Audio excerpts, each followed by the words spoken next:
अस्सलाम वालेकुम दोस्तों, कैसे हैं आप सब। सबसे पहले तो मुझे ये बताएं कि अपना ख्याल रख रहे हैं या नहीं।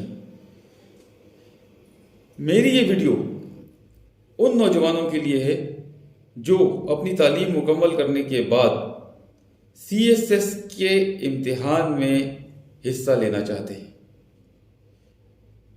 तो उसमें भी मैं कैटेगराइज करता हूं उन लोगों को जो CSS की बेसिक्स को समझते हैं और उसकी तैयारी कर रहे हैं। ये वीडियो उन लोगों के लिए नहीं है। अगर वो इससे कुछ फ़ायदा हासिल करना चाहते हैं तो ठीक है, वेल एंड गुड।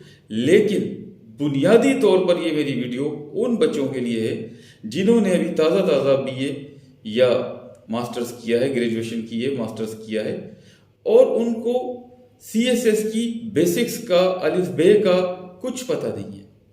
और ख़ास तौर पे मैं अपने शहर हैदराबाद के कई अकेडमीज़ को देखा है, कई अकेडमीज़ का विज़िट किया है, अक्सर देखा है। तो जो अकेडमीज़ का सिस्टम है वो सिर्फ फीसें लेते हैं भारी भारी, और उनका जो फोकस होता है वो ये होता है लेक्चर्स देना। लेक्चर्स किस तरह देना? सिर्फ general, just 2 topics, current affairs and general knowledge. तो CSS इस चीज़ का नाम नहीं है। CSS बाकायदा तौर पे एक नफ्सियात है, एक साइकोलॉजी है। इसमें अगर आपको कामयाब होना है तो आपको पूरी तैयारी के साथ अपना जहन तैयार करके उस साइकोलॉजी को एडॉप्ट करते हुए उसमें अपेयर होना है, तब जाके तो आप कामयाब हो सकेंगे।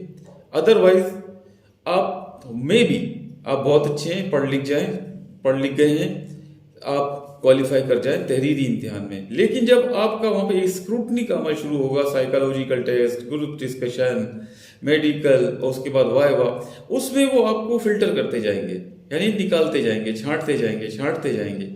क्यों? कि उनको क्रीम चाहिए जो पाकिस्तान की ब्यूरोक्रेसी को आइंदा चला सके, आइंदा 20, 30, 35 साल तक सर्व कर सके।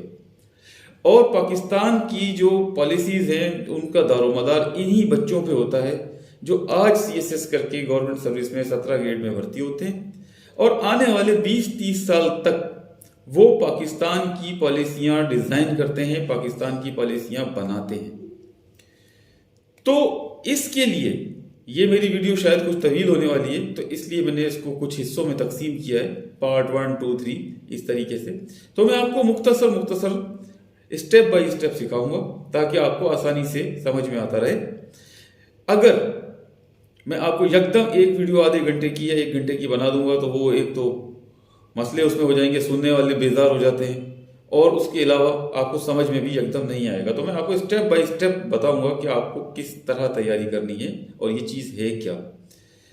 तो ये मेरी वीडियो सिर्फ और सिर्फ जस्ट बिगिनर्स के लिए है, जस्ट बिगिनर्स के लिए जो अभी सोच रहे हैं, और ख़ास तौर पे वो बिगिनर्स जो CSS के या ब्यूरोक्रेसी के माहौल से भी वाकिफ नहीं है। उन्होंने सिंपल BA किया है और सिंपल MA किया है और वो बस उनकी ख्वाहिश है, उनकी विश है कि भाई हम ये कर लें। तो आप किस तरह कर पाएंगे वो ये तरीके मैं आपको बताऊंगा। इसमें सिलेबस से लेके और वाइवा तक मैं आपको लेके जाऊंगा मुख्तलिफ वीडियोस में, शॉर्ट वीडियोस में 8-8 मिनट या 5-5 मिनट की।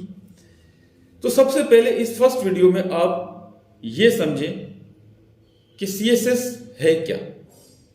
CSS है क्या? CSS को हम ये समझते हैं कि ये एग्ज़ाम है जिससे 17 ग्रेड की जॉब मिल जाती है, इंसान अफसर बन जाता है, लाइफ खुशहाल हो जाती है और बड़ी अच्छी लाइफ गुजर जाती है, पावर आ जाती है, सलामी होती हैं, लोग सर करते हैं। ऐसी कोई कहानी नहीं। ये उसका एक एस्पेक्ट है, उसका एक हिस्सा है। लेकिन CSS का बुनियादी जो मकसद है वो ये है कि एक ऐसी क्रीम को चुनना जो आने वाले 20-30 साल के लिए पाकिस्तान को सर्व कर सके बेहतर तौर पे, और ऐसे बच्चे हों जो फॉरेन में, पुलिस में, इंटीरियर में, रेलवे में, कस्टम में, जगह जगह जहाँ पर भी ज़रूरत पड़ती है ब्रेन्स की, दिमागों की, वहाँ वो बच्चे जाके सर्व करें और पाकिस्तान की खिदमत करें और पाकिस्तान को तरक्की पर लेकर जाएं। क्यों? कि सियासतदान में और ब्यूरोक्रेट में यही फ़र्क है कि सियासतदान 5 साल के लिए आता है और ये जो बच्चा है जो CSS करके 24, 25, 26 साल की उम्र में ब्यूरोक्रेसी में दाखिल होता है, ये 30-35 साल तक सर्व करता है और उसके बाद भी उसको मौका मिलता है, अगर वो शार्प बच्चा है तो वो अपने आप को सर्व करे, रिटायरमेंट के बाद भी उसको अच्छे मौके मिलते हैं। तो CSS बच्चों एक नफ्सियात का नाम है। नफ्सियात क्या है? नफ्सियात, आप इस चीज को सबसे पहले तो ये समझ लें कि वो क्या वजह है, वो कौन सी पॉलिसी है, वो कौन सा क्राइटेरिया है जिसमें एक 24 साल, 25 साल, 26 साल, हद है 30 साल, इस उम्र का एक नौजवान CSS सेलेक्ट करता है, उसको रिकमेंड करता है गवर्नमेंट जॉब के लिए और उसको assistant commissioner, ASP, FIA, customs, foreign service, interior service, home department, ऐसी जगहों पे, ऐसी की पोस्टों पे उसको बिठा दिया जाता है कि जहां पे उसको अपने इलाके का निज़ाम चलाना होता है, अपने इलाके की एडमिनिस्ट्रेशन चलानी होती है। MNAs भी उसके अंडर में होते हैं, MPAs भी उसके अंडर में होते हैं, ब्यूरोक्रेसी भी उसके अंडर में होती है। एक 25-26 साल के असिस्टेंट कमिश्नर के, एक ASP के अंडर में 30-30 साल, 35-35 साल के तजर्बेकार पुलिस ऑफिसर्स दे दिए जाते हैं। क्यों? क्या खूबी है उस बच्चे के अंदर, क्या खूबी है उस नौजवान के अंदर कि उसको इतनी बड़ी जिम्मेदारी दे दी गई है, बड़े बड़े बुड्ढे तोतों को छोड़ के उस बच्चे को ये जिम्मेदारी दी गई है, तो उसमें क्या खूबी है? कोई तो खूबी होगी ना। यही CSS की नफ्सियात है। इसी CSS नफ्सियात के तहत बच्चे की सिलेक्शन की जाती है, बच्चे को आगे प्रोमोट किया जाता है और उससे काम लिया जाता है। उसमें कोई ना कोई ऐसी खूबी जरूर ढूंढी जाती है जो वो ये सब कर सके। वही खूबियां आपके अंदर इंप्रूव करने का मैं आपको आज तरीका बताऊंगा अपनी आने वाली वीडियोस में, जो बेसिकली आप सर्च करेंगे तो CSS पार्ट 1, 2, 3 के हिसाब से आपको मिलेगी। तो आज के लिए सिर्फ मैं इतना ही कहना चाहता हूँ कि छोटी छोटी वीडियोस में बनाऊंगा ताकि आपको बात वक्फों के अंदर समझ आती रहे। तो बेसिकली आपने आज ये समझा है कि CSS एक एग्जाम का नाम नहीं है जिसमें आप रट्टू तोते बन के और याद करके पहुंच जाएं और तहरीरी इम्तिहान पास कर ले और अफसर बन जाएं।